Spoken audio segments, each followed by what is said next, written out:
Hi everyone, I'm here at the Bible study. I need to celebrate my birthday this year. Yes, you are. I'm celebrating it. No, it was a. It was not your fault because it was your birthday. It was a sign No, it's last not. year. Last year, on Sherman's birthday, took him out. We went to a town about a half hour from here that we never go to because they got tons of stuff there. And, we was having fun. And then, of course, when I was about ready to get in the vehicle at one of the stores, my legs and feet go totally numb, which happens a lot for some reason. And I was trying to, Sherman's like, hey, I'll help you into the car. So he was trying to, get me out of my wheelchair. Thought we could make it to the thing. And I'm like, my legs are numb, my feet are numb. I was scared. And then I fell hard. Hurt both my ankles. Broke my ankle on both sides on one foot.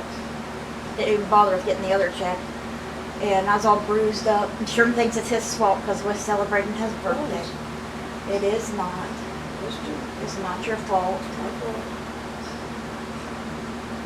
And we are celebrating. So I'm not celebrating this year. Yes, we are. No, it was a sign last year. It was not. It was. Okay. Not to celebrate, no more. I can celebrate it if I want to. Ha ha ha. Our devotion tonight is by Diane Neal Matthews. And the Bible verse is Matthew 14, verse 28. Peter answered him and said, Lord, if it is you, command me to come to you on the water. That was Peter. That's when the disciples were out on the boat and Jesus came in the night walking on the lake, walking on the sea. And they seen him and they were scared because they thought he was a ghost. And Jesus is like, don't fear, it is I, don't be afraid. And they realized it was Jesus, and Peter's like, Lord, if it is you, command me to come to you. So Jesus said, come. And Peter started walking on the water toward Jesus, just fine, until he looked down and lost his faith and started drowning. And Jesus, of course, rescued him. Jesus said, you of little faith, why did you doubt? So you can remember that Jesus also allowed Peter to walk on water. So there was two people that walked on water, Jesus and Simon Peter. Some of the Bibles, some of the Gospels will tell that part, they'll go into it, and others won't. But Peter also walked on water with Jesus because Jesus allowed him to. Okay, so now I'm going to go to Matthew 14 and read it. Maybe it'll even say in this Gospel, I'm not sure if it's in the book of Matthew or not.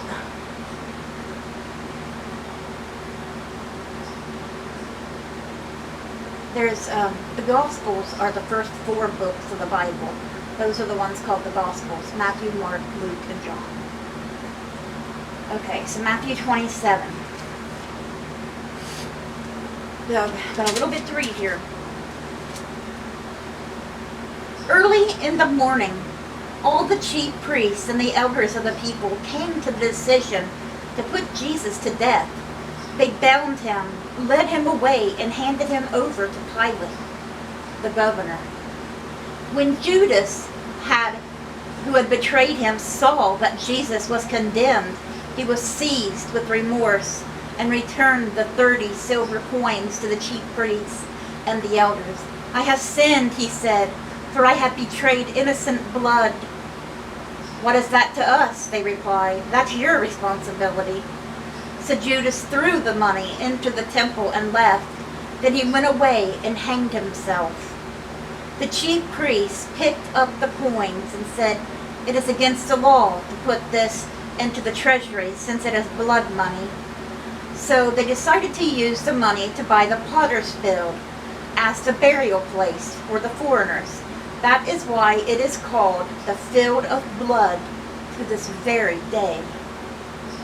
Then what was spoken by Jeremiah the prophet was fulfilled.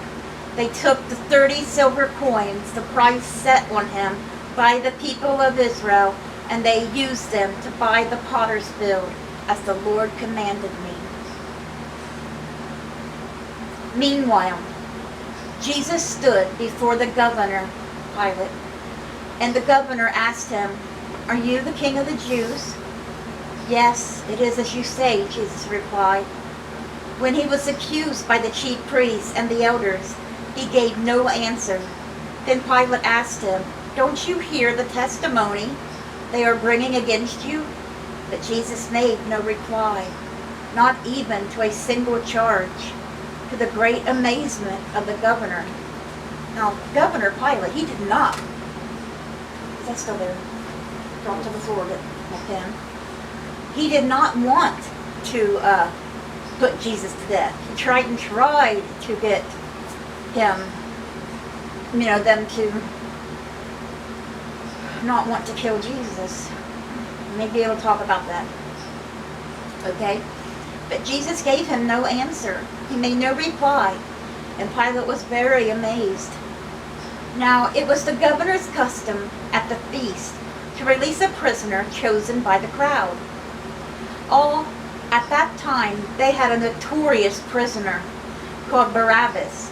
So when the crowd had gathered, Pilate asked them, "Which one do you want me to release to you, Barabbas or Jesus, who is called Christ?" For he knew it was out of envy that they had handed Jesus over to him. While Pilate was sitting on the judge's seat, his wife sent him this message: "Don't have anything to do with that innocent man, for I have suffered a great deal today in a dream because of him." But the chief priests and the elders persuaded the crowd to ask for Barabbas and to have Jesus executed. "Which of the two do you want me to release to you?" asked the governor. "Barabbas," they answered. "What shall I do then with Jesus, who is called Christ?" Pilate asked. They all answered, "Crucify him." "Why? What crime has he committed?" asked Pilate. When Pilate saw that he was getting nowhere, but that instead an uproar was starting, he took water and washed his hands in front of the crowd. "I am innocent of this man's blood," he said. "It is your responsibility." Okay?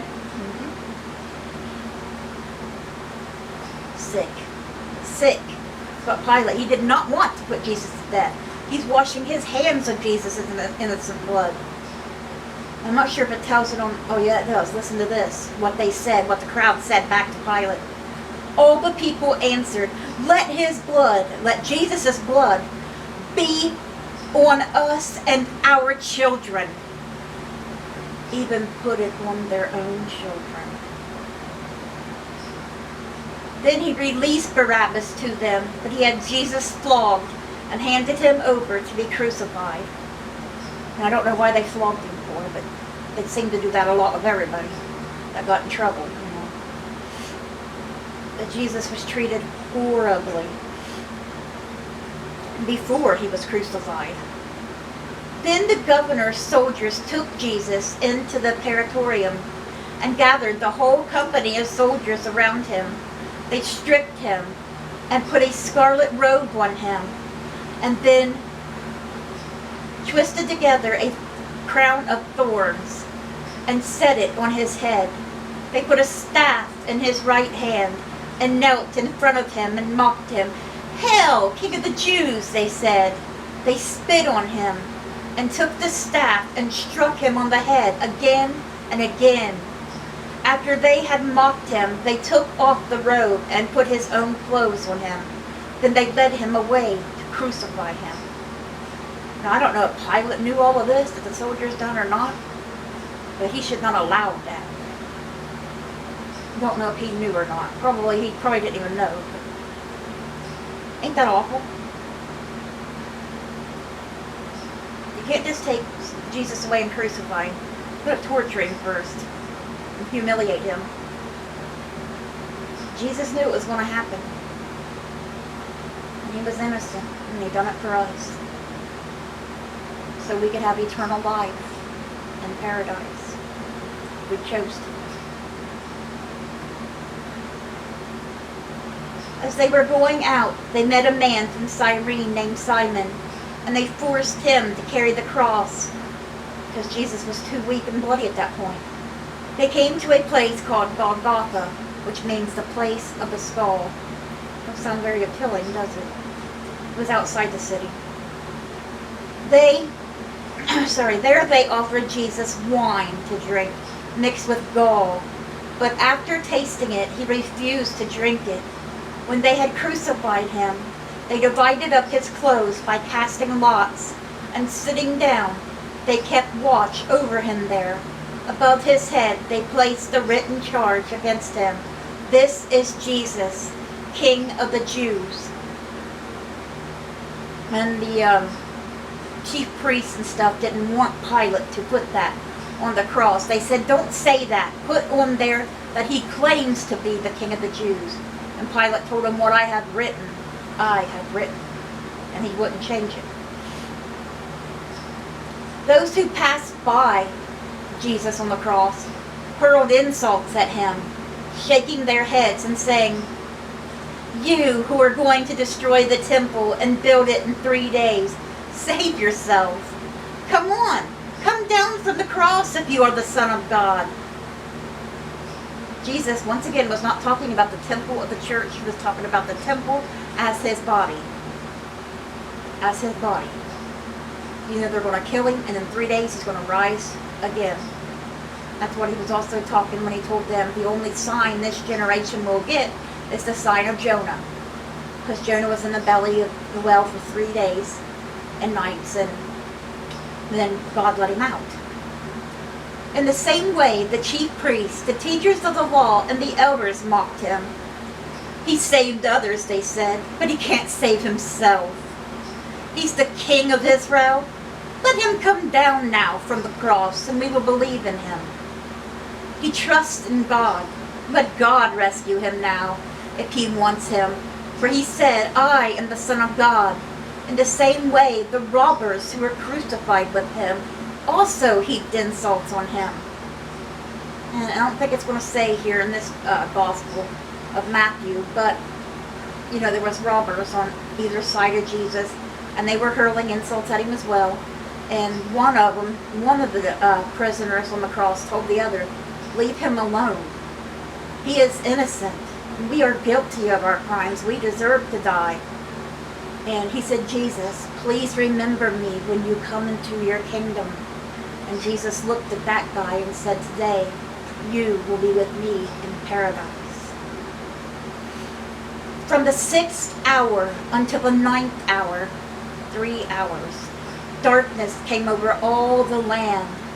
About the 9th hour, Jesus cried out in a loud voice, Eli, Eli, lama sabachthani, which means, my God, why have you forsaken me?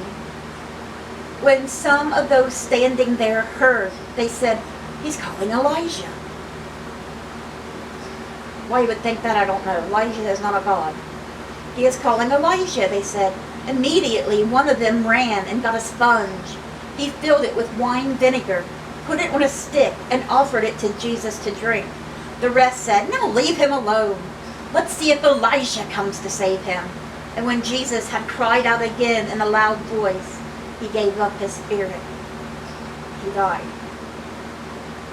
At that moment, the curtain of the temple was torn in two from top to bottom. The earth shook, the rocks split, the tombs broke open, and the bodies of many holy people who had died were raised to life. They came out of the tombs, and after Jesus' resurrection, they went into the holy city and appeared to many people. When the centurion and those with him who were guarding Jesus saw the earthquake and all that had happened, they were terrified and exclaimed, surely he was the Son of God. Yeah, he is, and look what you just done to him. Many women were there, which would be Mary Magdalene, Mary, Jesus' mother. Joanna could have been there, Martha, you know, a lot of women followed him. Many women were there watching from a distance. They had followed Jesus from Galilee to care for his needs. Among them were Mary Magdalene, Mary the mother of James and Joseph, and the mother of Zebedee's sons. That is Mary the mother of Jesus, who's the mother of James and Joseph. She had other kids as well. As evening approached, there came a rich man from Arimathea named Joseph, who had himself become a disciple of Jesus. Going to Pilate, he asked for Jesus' body, and Pilate ordered it be given to him. Joseph took the body, wrapped it in a clean linen cloth, and placed it in his own new tomb that he had cut out of the rock. He made his own tomb, brand new. He cut out of a rock, and he gave it to Jesus. He rolled a big stone in front of the entrance to the tomb and went away. Mary Magdalene and the other Mary, Jesus' mother, were sitting there opposite the tomb. The next day, the one after preparation day, the chief priests and the Pharisees went to Pilate. "Sir," they said, "we remember that while he was still alive, that deceiver said," calling Jesus the deceiver, "the deceiver said, 'After 3 days I will rise again.' So give the order for the tomb to be made secure until the 3rd day. Otherwise his disciples may come and steal the body and tell the people that he has been raised from the dead. This last deception will be worse than the first." "Take a guard," Pilate answered. "Go make the tomb as secure as you know how." So they went and made the tomb secure by putting a seal on the stone and posting the guards. And that is all of Matthew 27. And then in Matthew 28 it goes in, that's the last chapter of Matthew, it goes into Jesus' resurrection. Okay. So, let's read Diane's devotion. She says, "Whenever I read the story of Jesus walking on water to reach the disciples' boats, I always pause when I get to Peter's request, telling Jesus, 'Tell me to come to you, if you are not a ghost.' It boggles my mind that such a thought even entered his head. It probably amazed the other disciples too. None of them seemed eager to join Peter. No one piped up and said, 'Me too, Lord, me too.'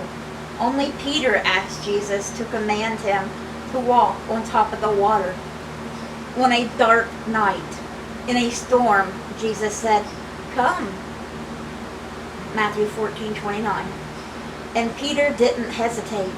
Everything went swimmingly until Peter got close to Jesus. He faltered when his eyes turned toward the wind-lashed waves. Fear replaced Peter's exhilaration, and he began sinking down into the water. But he cried out to Jesus, who simply reached out a hand and raised him up.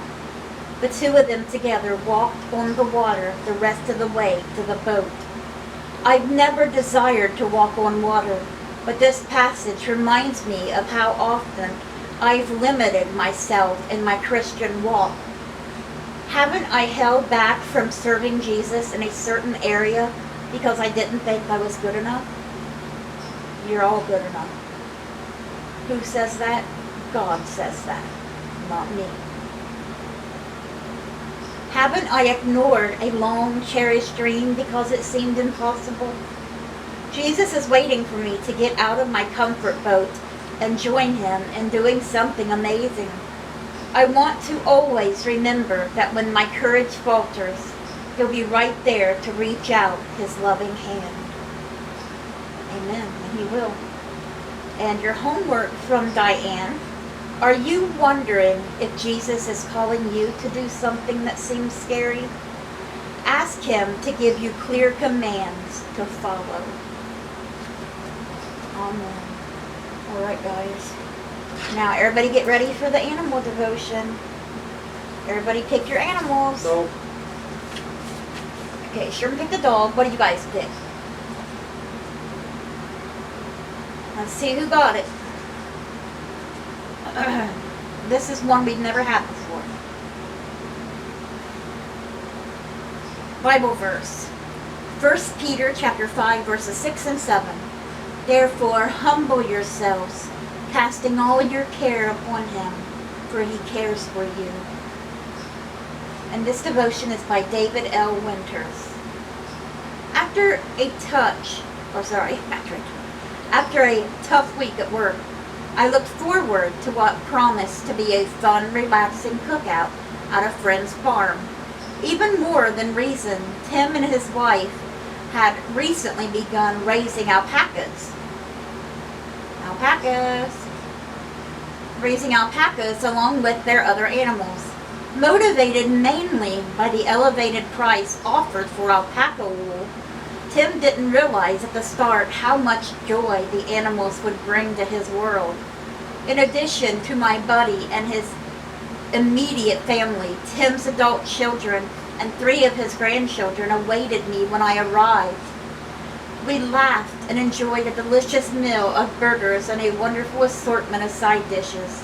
After everyone ate and cleaned up, Tim led several of us down to the fence area where the alpacas grazed lazily.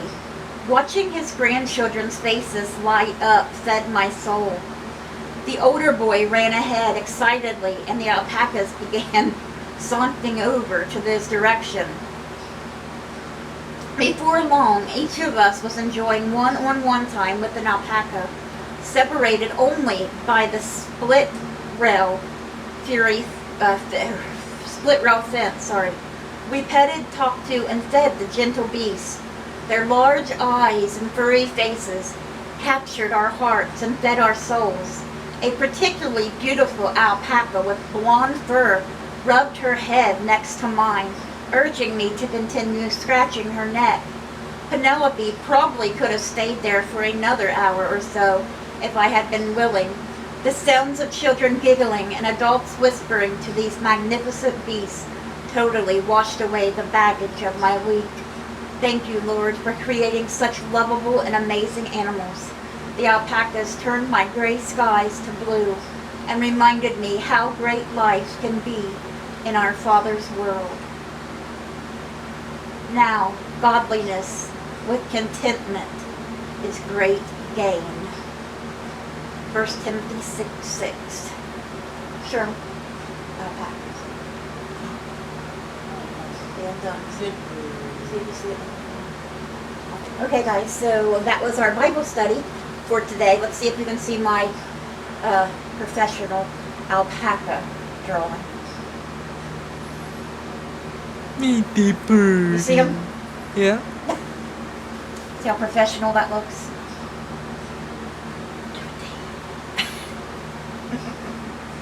Alright, guys, I hope you guys have a great rest of your evening. Let's bring those souls to Jesus, and God willing, we'll see you guys again tomorrow with another Bible study. Bye, guys. God bless.